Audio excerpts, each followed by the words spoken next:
क्या हो अगर आसमान से अचानक एलियन द्वारा कई आग के गोलों के साथ पृथ्वी पर हमला हो। यहाँ तक कि एलियन एक ही झटके में ध्यानोस की तरह आधी आबादी खत्म करने की सोच रहे हो। इस सब की शुरुआत होती है दो एस्ट्रोनॉमर से, जो अचानक एक विदेशी सभ्यता से आ रहे सिग्नल का पता करते हैं। किसी की भी प्रतीक्षा किए बिना डॉक्टर कैथरीन ने म्यूजिक के जरिए वापस भेजकर सिग्नल का जवाब दिया। इसके बाद ही उन्होंने घटना की रिपोर्ट देने के लिए गवर्नमेंट को फोन किया। कैथरीन ने सोचा कि इससे उसे प्रसिद्धि मिलेगी, लेकिन इसके बजाय उसे उच्च रैंकिंग अधिकारियों से कठोर आलोचना का सामना करना पड़ा। बाद में अधिकारियों ने कैथरीन से सिग्नल पर उसकी प्रतिक्रिया के बारे में हर विवरण के बारे में पूछताछ की। कैथरीन ने बताया कि उसने केवल कुछ सेकंड के संगीत को एनकोड किया था और उसे उन्हें भेज दिया था।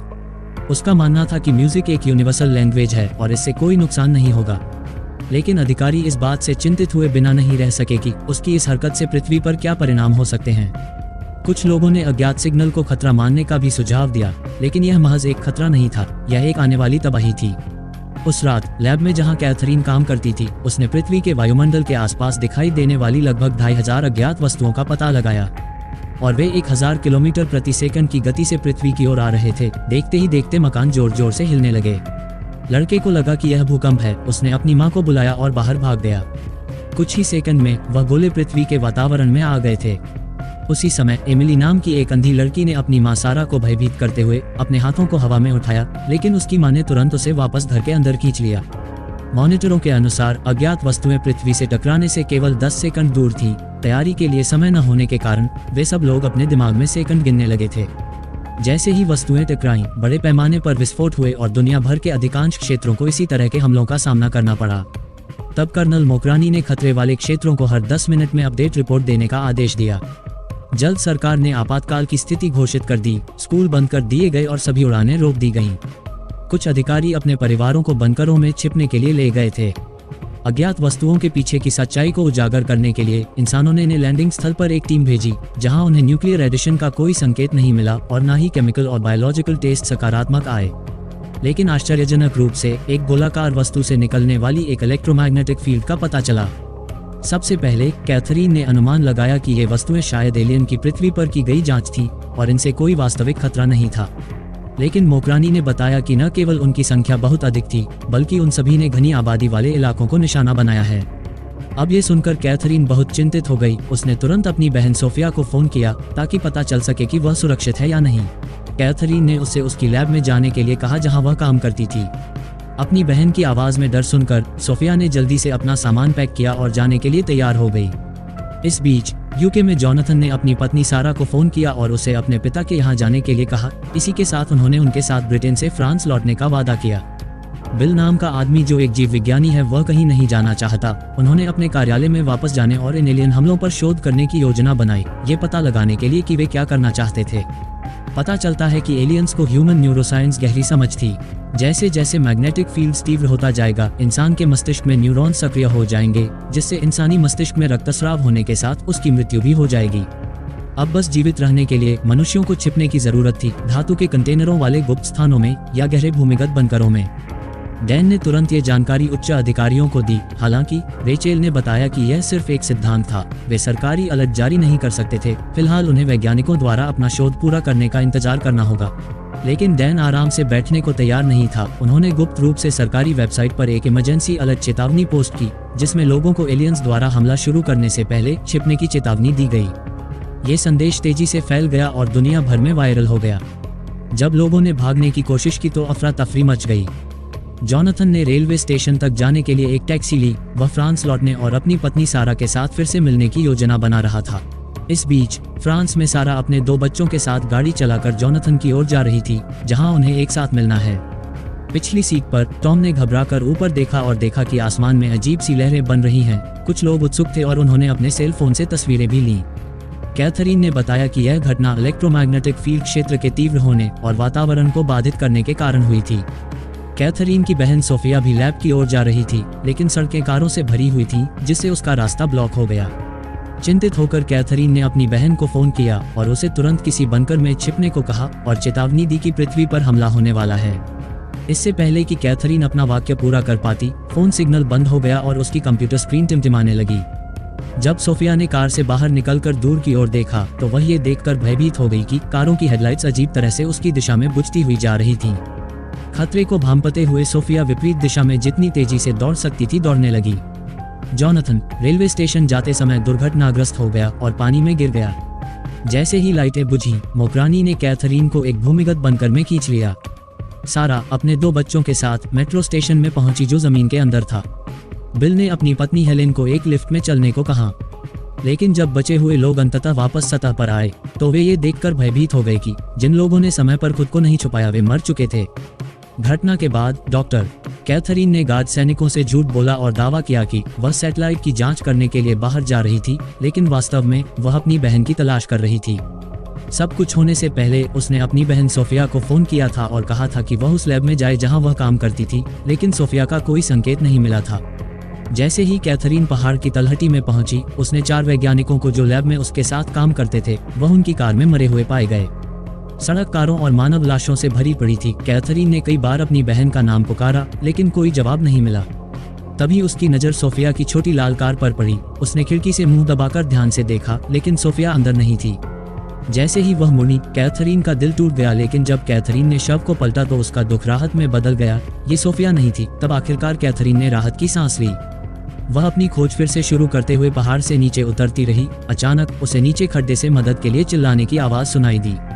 कुछ झिझक के बाद कैथरीन ने एक मौका लेने और जांच करने का फैसला किया। जैसे ही वह अंदर गई, उसे एक छोटी बच्ची लावारिस हालत में मिली। उनकी बातचीत के माध्यम से कैथरीन को पता चला कि लड़की अपने माता पिता से अलग हो गई थी और अब उसके माता पिता पहले ही मर चुके होंगे। बच्चे के लिए खेद महसूस करते हुए कैथरीन ने उसे अपने साथ ले जाने का फैसला किया। वे शहर से मात्र 1 किलोमीटर की दूरी पर थे। तभी कई सैनिक दौड़ पड़े और कैथरीन और लड़की के मुंह और नाक बंद कर दिए।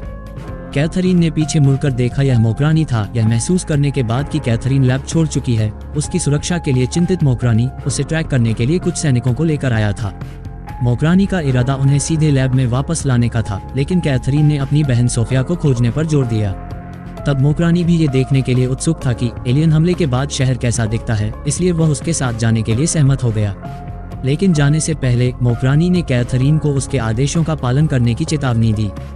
दूरबीन के माध्यम से उन्होंने कुछ जीवित बचे लोगों को एक सुपरमार्केट को लूटते हुए देखा और कैथरीन ने अनुमान लगाया कि उसकी बहन उनमें हो सकती है। लेकिन जब समूह सुपरमार्केट में पहुंचा तो वहां एक भी जीवित व्यक्ति नजर नहीं आया, बस जमीन पर बहुत सारा खून पड़ा हुआ था। मोकरानी एक सैनिक को खून के निशान का पीछा करने के लिए ले गया, जबकि अन्य वहीं रुके रहे। खून उन्हें एक गोदाम तक ले गया और जैसे ही उन्होंने अंदर कदम रखा, वे ये देखकर भयभीत हो गए कि जिन जीवित बचे लोगों को उन्होंने पहले देखा था वे सभी मारे गए थे। तभी बाहर गोलीबारी शुरू हो गई और एक सैनिक के सिर में तुरंत गोली लग गई। वे छत की ओर मुड़े और एक अजीब प्राणी को देखा। सैनिकों ने गोलियां चलाईं। गोलियों की तेज आवाज हवा में गूंज उठी। तब कैथरीन और लड़की समूह से अलग हो जाती हैं और सुपरमार्केट में छिप जाती हैं। जब मोकरानी गोदाम से लौटे तो उन्होंने अपने 2 और सैनिकों को गोली लगते देखा। वे कुछ समय से गोलीबारी कर रहे थे। तब उन्हें एहसास हुआ कि वे बस हवा में गोली चला रहे हैं, क्योंकि प्राणी को एक भी गोली नहीं छू रही है। तब मोकरानी ने अपने आदमियों को गोला बारूद सुरक्षित रखने का आदेश दिया। लेकिन तभी मोकरानी ने देखा कि कैथरीन और लड़की चले गए थे। जैसे ही वे भागे, कैथरीन लड़खड़ा गई और लड़की से अलग हो गई। जब वह पीछे मुड़ी तो उसे एक शेल्फ के पीछे एक अजीब आकृति छिपी हुई दिखाई दी। सौभाग्य से मोकरानी और उसके लोग घुस आए, गोलीबारी की और जीव को मार डाला। जब कैथरीन अपने पैरों पर वापस खड़ी हुई तो उसे एहसास हुआ कि लड़की कहीं नहीं मिली। पता चलता है कि लड़की एक रेफ्रिजरेटर के अंदर छुपी हुई थी। जैसे ही उसने ढक्कन बंद किया, प्राणी ने उसे देख लिया। अब जैसे ही ढक्कन धीरे धीरे खुला और अगले ही पल उसकी चीख हवा में गूंज उठी। मोकरानी और उनकी टीम ने इलाके की तलाशी ली और एक सैनिक को लड़की फ्रिज के अंदर मिली, लेकिन उसके सिर में गोली लगी थी और वह मर चुकी थी। तब लड़की की दुखद मौत देखकर कैथरीन दुख में चली गई। इस घटना के बाद मोकरानी ने फैसला किया कि उन्हें तुरंत लैब में लौटने की जरूरत है।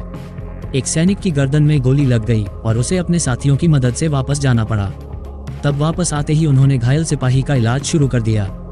पर कुछ ही समय बाद मोकरानी गंभीर समाचार लेकर कैथरीन के पास पहुंच गया। सैनिक की खून की कमी से उसकी मृत्यु हो गई थी। ये सुन वह पछतावा करने लगी। यदि उसने अपनी बहन को खोजने के लिए लैब छोड़ने पर जोर नहीं दिया होता तो वह लड़की और सैनिक अभी जिंदा होते। मोकरानी ने कैथरीन को समझाने की कोशिश की और कहा कि यह उसकी गलती नहीं है। यहाँ उन्हें संदेह था कि एलियंस किसी विशेष चीज के कारण पृथ्वी की ओर आकर्षित हुए हैं। तभी रेडियो एक एलियन सिग्नल के साथ गूंजा जो उन्होंने पहले कभी नहीं सुना था। यह एक संगीत की तरह लग रहा था। ये सुन कैथरीन भयभीत हो गई। ये वही संगीत था जो उसने एलियंस को भेजा था। उस क्षण उसे एहसास हुआ कि पूरी तबाही उसके द्वारा भेजे गए संगीत के कारण हुई थी। तब अपने आप को कोसते हुए उसने खुद को अपने कमरे में बंद कर लिया। नौकरानी ने देखा कि कैथरीन के साथ कुछ गड़बड़ है और वह उसकी जांच करने के लिए आया। अब कैथरीन भी अब अपनी गलती छिपाना नहीं चाहती थी। इस बीच बिल को अपनी पत्नी हेलेन मिली और आपदा आने से पहले वह एक लिफ्ट में चले गए थे। घटना के बाद बिल खिड़की से बाहर देखता है और पूरी सड़क पर लाशें देखता है। अपने बेटे डैन की सुरक्षा के बारे में चिंतित होकर उन्होंने अपना बैग पैक किया और कुछ खाना लिया। फिर उस सैन्य अड्डे पर जाने की योजना बनाई जहां डैन काम करता था। लेकिन उनके बाहर आते ही उन्हें कुछ गड़बड़ महसूस हुई। अनगिनत सैनिक मरे पड़े थे, उनके सिर धारदार हथियारों से काटे गए थे और बंकर का दरवाजा खुला छोड़ दिया गया था। ये स्पष्ट था कि उनके वहां पहुंचने से पहले ही बेस पर किसी जीव ने हमला कर दिया था। पता चलता है 1 घंटे पहले ही डैन का अन्य सैन्य ठिकानों से संपर्क टूट गया था। उन्हें संदेह था कि उन पर एलियन जीवों ने हमला किया है और उन्होंने रेचेल को स्थिति की सूचना दी। जवाब में उच्च अधिकारियों ने 2 विशेष बल के सैनिकों को जांच के लिए भेजा। वे पूरी तरह से सशस्त्र थे, गैस मास्क पहने हुए थे और सबसे उन्नत हथियारों के साथ थे। उन्होंने सोचा कि वे किसी भी चीज के लिए तैयार हैं, लेकिन जैसे ही दोनों सैनिक बंकर से बाहर निकले, उन्होंने देखा कि कुत्ते जैसी कोई चीज उनकी ओर दौड़ रही है। तभी अचानक देखते ही देखते एक सिपाही के सिर में गोली लग गई। अचानक हुए हमले से घबराया हुआ दूसरा सैनिक पीछे मुड़ा और दरवाजा जोर जोर से पीटते हुए वापस बंकर की ओर भागा। पर अंदर मौजूद गार्डों को पता नहीं था कि बाहर क्या हो रहा है। जैसे ही उन्होंने दरवाजा खोला, बाहरी जीव अंदर घुस गए और कुछ ही सेकंड में बंकर को नष्ट कर दिया गया। जैसे ही वे बंकर में दाखिल हुए, उन्होंने पाया कि पूरा बंकर सैनिकों के शवों से भरा पड़ा है। ये दृश्य भयानक था और वे अब डैन के बारे में चिंतित हो गए। उन्होंने डैन का नाम पुकारा लेकिन कोई जवाब नहीं मिला। अचानक उन्होंने एक धातु के दरवाजे के पीछे एक तेज आवाज सुनी, जिससे वे चौंक गए। ये सोचकर कि शायद डैन अंदर फंसा होगा, उन्होंने साहस जुटाया और दरवाजा खोलने का फैसला किया। लेकिन जैसे ही उन्होंने ऐसा किया, वहीं कुत्ते जैसा जीव उस पर टूट पड़ा। उसने कुछ ही सेकंड में बिल को अपने नीचे दबा लिया। अजीब रोबोट जैसा दिखने वाला जीव। इससे पहले कि वह बिल की खोपड़ी को छेद देता, हेलेन ने एक मशीन गन पकड़ ली और जीव पर गोली चला दी। तुरंत जीव मौके पर ही मारा गया और उन दोनों ने राहत की सांस ली। उन्हें जल्द ही पता चला कि बंकर में अन्य लोग भी जीवित बचे हैं। बातचीत से उन्हें पता चला कि वह महिला डैन की कमांडिंग ऑफिसर रेचेल थी। उसने हमले के दौरान डैन को बंकर से बाहर एक स्क्वाड को लीड करते देखा था। ये जानकर अभी भी उम्मीद की किरण बाकी थी कि डैन जीवित हो सकता है। हालांकि रेचेल तबाह हो गई थी। इस संकट में उनके 2 बच्चों की दुखद मृत्यु हो गई थी। एलियन हमला शुरू होने से पहले रेचेल अपने 2 बच्चों को ये सोचकर बंकर में ले गई थी कि वे संकट से सुरक्षित रहेंगे। उसने कभी नहीं सोचा था कि यह आपदा इतनी जल्दी आ जाएगी। रेचेल ने रोते हुए बिल से उसके बच्चों को दफनाने में मदद करने की विनती की। विनती नहीं बल्कि इंसानियत के नाते बिल ने फावड़ा उठाया और बंकर के बाहर एक छोटी सी कब्र खोदी। लेकिन जब वह बच्चों के शव लेने के लिए लौटा तो उसने देखा कि रेचेल अब बंदूक पकड़े हुए है। तब उसने बिल और हेलेन से उसे अपने बच्चों के साथ दफनाने के लिए कहा। हेलेन मना करना चाहती थी, लेकिन एक माँ होने के नाते वह रेचेल के दर्द को गहराई से समझ सकती थी। रेचेल और उसके 2 बच्चों को दफनाने के बाद बिल ने अपना ध्यान कुत्ते जैसे दिखने वाले जीव पर लगाया। तब उन्होंने एक चौंकाने वाला खुलासा किया। ये पता चला कि यह जीव मनुष्यों की तरह ही मांस और रक्त से बने थे। बिल ने लंबे समय तक जीव की जांच की, लेकिन ये पता नहीं लगा सका कि इसने मनुष्यों पर हमला करने के लिए रोबोटिक एक्सोस्केलेटन को कैसे नियंत्रित किया। तब उसने चिपचिपे भीतर गोलाकार वस्तु को छुआ, जिससे जीव का पैर तुरंत उठ गया। इस अजीब दृश्य ने बिल को चौंका दिया। उसने सोचा कि यह जीव फिर से जीवित हो चुका है, लेकिन जैसे ही बिल ने उसे छूना बंद किया, पैर वापस नीचे गिर गया। जीव विज्ञान के अपने असामान्य ज्ञान के साथ बिल ने अनुमान लगाया कि अंदर का जीव असली था और उसमें किसी प्रकार का नर्वस सिस्टम भी मौजूद है। फिर भी इसके बाहरी स्वरूप से ऐसा लगता था कि यह जीव इस एलियन सिविलाइजेशन में सबसे निचले स्तर के प्राणी हैं। अब बिल चिंता करने लगा, क्योंकि अगर इस सभ्यता के एडवांस जीव अगर पृथ्वी पर कदम रखेंगे तो क्या होगा।